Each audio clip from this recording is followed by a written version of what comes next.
All right, very exciting day in the tech world. It is a big release day or launch day, announcement day. Everybody's talking about the new Samsung device, the Galaxy S10. In front of me right now, I have the S10 Plus with the hole punch, the double hole punch. People talked about it. It was leaked. The rumors showcased it, and now it's real. It's in front of us, and this is our first look at it. So here it is. A gigantic display. Of course, this is the Plus version. And the first thing you notice is how that hole punch kind of vanishes into the background of the default wallpaper. Now, I was like, hey, but people want to see the scale of the hole punch. So I was like, let me go into the wallpaper settings here. They blacked it out in every single wallpaper. But anyway, this gives us a better idea of the hole punch setup when we're just inside of the UI. And, you know, I don't know, it kind of fits into the top notification bar. It's the exact same height, which I don't mind. And of course, not having it in the center kind of moves it to a more, a less utilized area of your screen real estate. So this is kind of going to be up to the individual in terms of how you compare this to a notch kind of scenario. But I guess at first glance, aesthetically speaking, you're used to having some noise up in the top corner because this is typically where this stuff lives. You know, your signal, battery life, and so on. So it does blend a little bit better than the center notch. Form factor wise, it's similar in scale to the current Plus series, the S9 Plus, though the back camera also received some upgrades. As you can see right here, we've got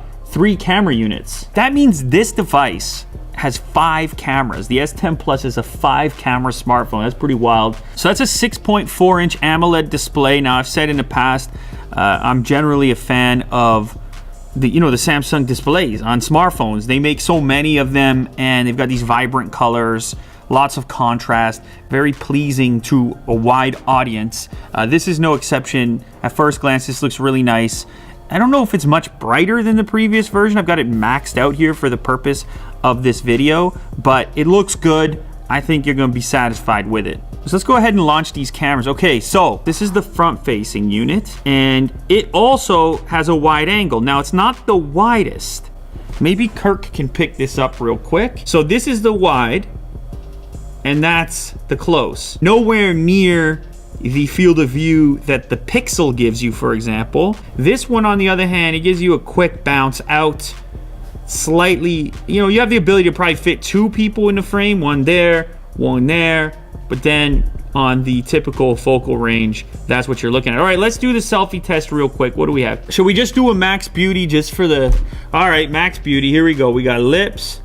What do we do to the nose? We shrink it? Or we make it bigger? Oh. That is freaky. Okay, this is on the big side. Are you seeing this, Kirk? Yeah. In real time? Yeah, do it again. Okay, that's big. We're shrinking it. Eyes? What do we do? Make those bigger? Okay. The chin? What would people want to do? Shrink that? The jawline. Oh. We're sucking in the jawline, folks. And the skin tone. Okay, here we go. This is max beauty. I'm going to try to look as pretty as possible here.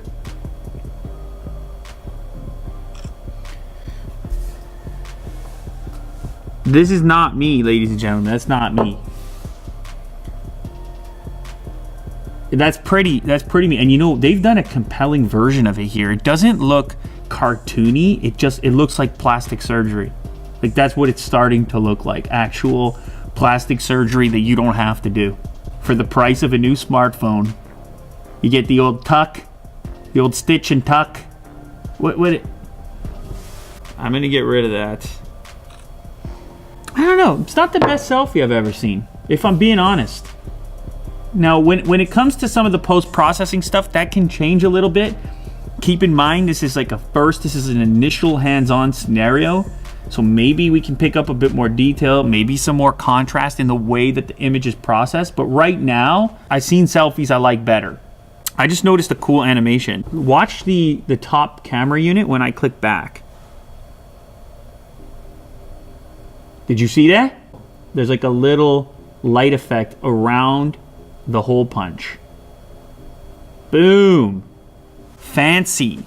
I do have to say, the feel, I mean, I hate it when people say that it feels good in hand. It does though. This one actually, it doesn't feel like a huge phone. It's rather narrow. It's obviously slim, and I kind of like holding it, to be quite honest. I should take you around the device real quick because I just noticed we still have a headphone jack. That's going to be a bonus for a lot of people. I'm glad they did that. I mean, you have a big device, you have the room for it. Now you got some extra versatility. You need to plug a standard set of headphones in.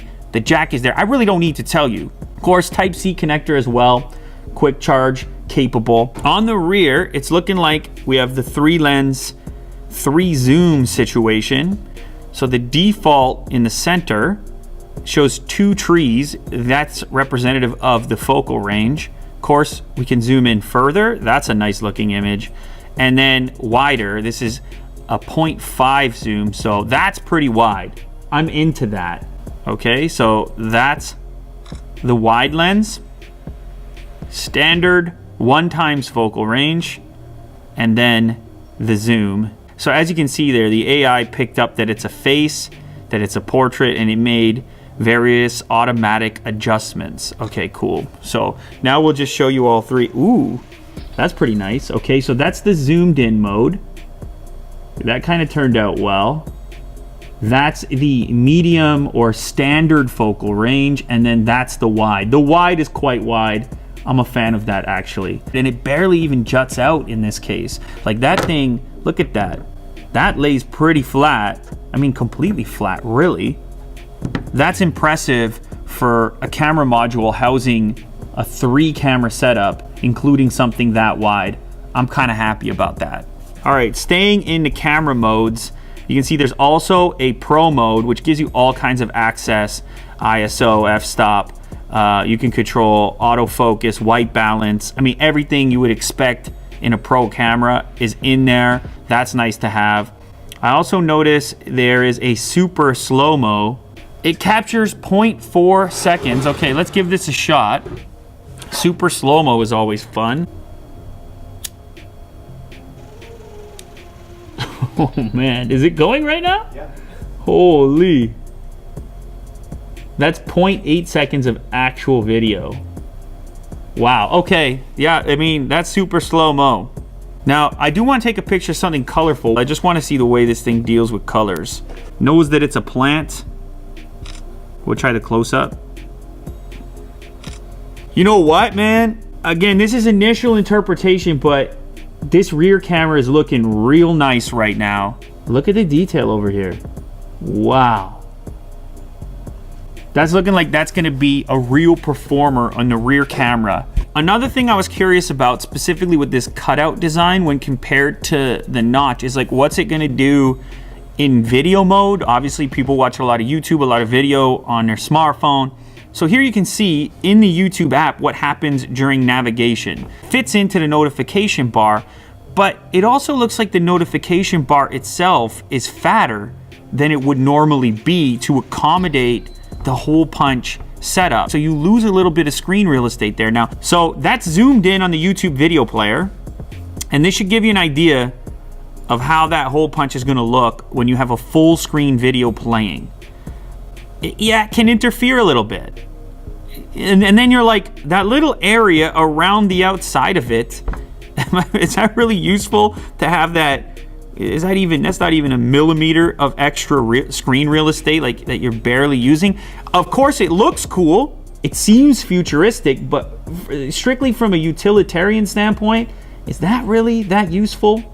I don't know if this is the future of designs. It really feels to me like this is a stopgap to the eventual no cutout, no notch situation. I mean, we've of course seen slider situations, motorized camera pop-ups for front-facing cameras. This just happens to be the latest incarnation, but I think a lot of it is kind of just a novelty factor in general. One thing I will say is that this is going to make people feel like they really have a new device.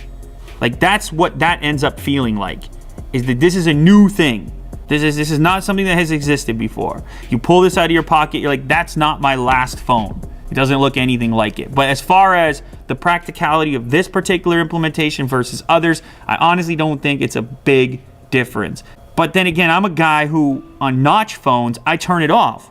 I just black it out. So I kind of find them all a bit offensive. At least here, they are giving you 2 front camera options. So you're getting 2 lenses. So there's a bit of a payoff, a bit of a trade-off. You get 1 wide angle, 1 standard. So you get some extra equipment in exchange for that cutout. Oh.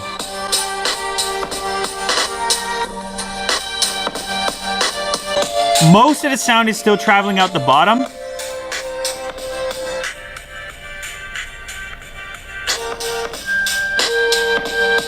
It's a good sounding smartphone. I'm into it. It's a good sounding smartphone. They thought about it. Just so we have a comparison. And let's try that Dolby thing again, see if it did any enhancing for it.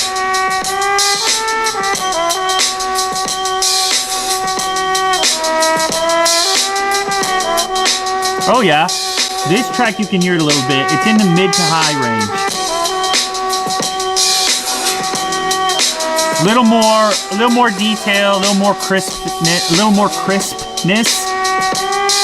crispy crunch, Rice Krispies. Krispy Kreme, Honey Crisp, Cocoa Crisp.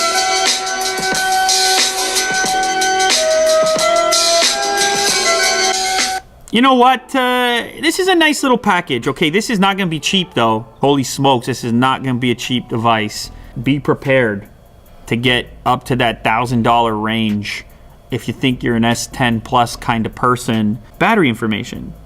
Oh, there we go. Breaking news. 4100 milliamp hour battery, at least on the Plus version. That's a big battery. So I think people are gonna be happy with that. You got some quick charge. You got the latest Snapdragon. It sounds good. It looks good. It's got a lot more in the camera department than the previous version. It's got a bigger battery. And there's a lot going for it. I'm gonna play with this device. Of course, I'm gonna use this device. Of course, the SIM card is going to enter this phone. And I'm gonna let you know how it compares to some other stuff that's out there. And I'm also gonna let you know if there's enough value here to justify the cost. Because that's the conversation in 2019, and you already know it. But there it is. It's the S10 Plus. And of course, you can tell it's wrapped in the beautiful D brand. If you wanna know more about that look for the link in the description. There it is. Unbox Therapy. Stay tuned for the next one.